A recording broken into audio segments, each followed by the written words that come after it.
जिस अंदाज में उमर फारूक रज़ी अल्लाह ताला अन्हु गए थे, वो तुम्हें उस वाक़या का इल्म है कि एक एक मंजिल पर कभी महार खुद पकड़ते और गुलाम सवार होता था, कभी गुलाम महार पकड़ता और आप सवार होते थे।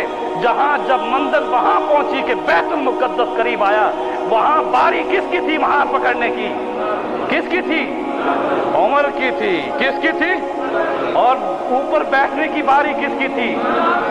उस गुलाम ने कहा अब तो मैं महार पकड़ूं और आप ऊपर बैठे, यहूदी आपको देखें। फरमाया नहीं, इंसाफ और अदल में जो रास्ते में ये तय हो चुका है सफर में मंजरे, उस तरह से लगाम मेरे हाथ में होगी, महार मेरे हाथ में होगी और गुलाम सवार होगा। यहूदी राहिब किताब खोल कर बैठे थे, वो अपनी उन किताब की निशानियों में देखना चाहते थे कि बैतुल मुक़द्दस बगैर जंग के कौन हुक्मरान फतह करेगा, उसकी निशानियां क्या हैं। वो अब उस ऊपर वाले को देख रहे हैं, कह रहे हैं इसमें तो कोई निशानी नहीं मिल रही।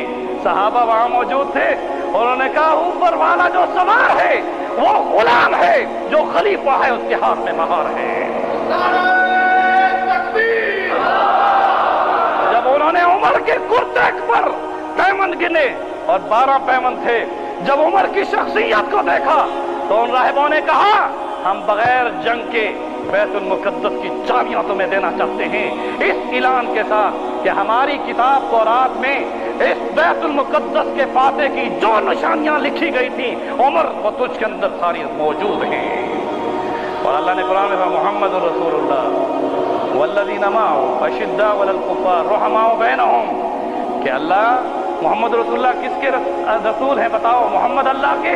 कहो सल्लल्लाहु अलैहि वसल्लम सैयदुल अव्वलीन वल आखिरीन, हजरत मोहम्मद रसूलुल्लाह सल्लल्लाहु अलैहि वसल्लम अल्लाह के आखिरी नबी हैं।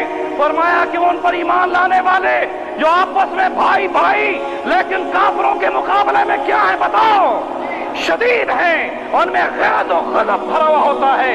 कुफ्र के लिए उनके दिल में कोई रियायत नहीं होती।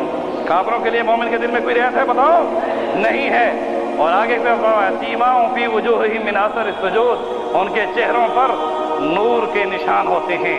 और हजरत उमर का चेहरा मैं क्या बताऊं, अगर सीरत पे जाऊं एक अलग टॉपिक है, तमहीद बांधे बगैर बता रहा हूं। मेरे दोस्तों, उमर कुरान पढ़ते थे, इतना रोते थे, इतना रोते थे कि रोने की वजह से आपके चेहरे पर 2 नालियों के निशान बन चुके थे। उमर सजदे करते थे, इतना लंबा सजदा करते थे कि माथे मुबारक पर नूर का निशान था।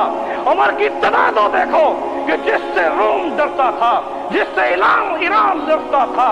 जब देखने वाले सीएडी आए, मुबाहिस वाले आए कि उस खलीफा को हम देखना चाहते हैं जिससे कुफ्र के ऐवान लड़ रहे हैं, मदीना में वो पहुंचे। उन्होंने कहा तुम्हारा अमीरुल मोमिनीन कहाँ है? उस वक़्त अमीरुल मोमिनीन कहाँ थे? अमीरुल मोमिनीन मस्जिद नबवी के सहन में अपने सर के नीचे दुर्रा लेकर सोए हुए थे, पड़े थे। मेरे दोस्तों और बुजुर्गों, मैं कैसे बताऊं निशानियां? और फिर अल्लाह ने कहा ज़ालिका मसलुहुम फित तौरात व मसलुहुम फिल इंजील, कि हमने इनकी मिसालें किस में बयान की हैं? तौरात और वो राहिबों ने वो निशानियां बताई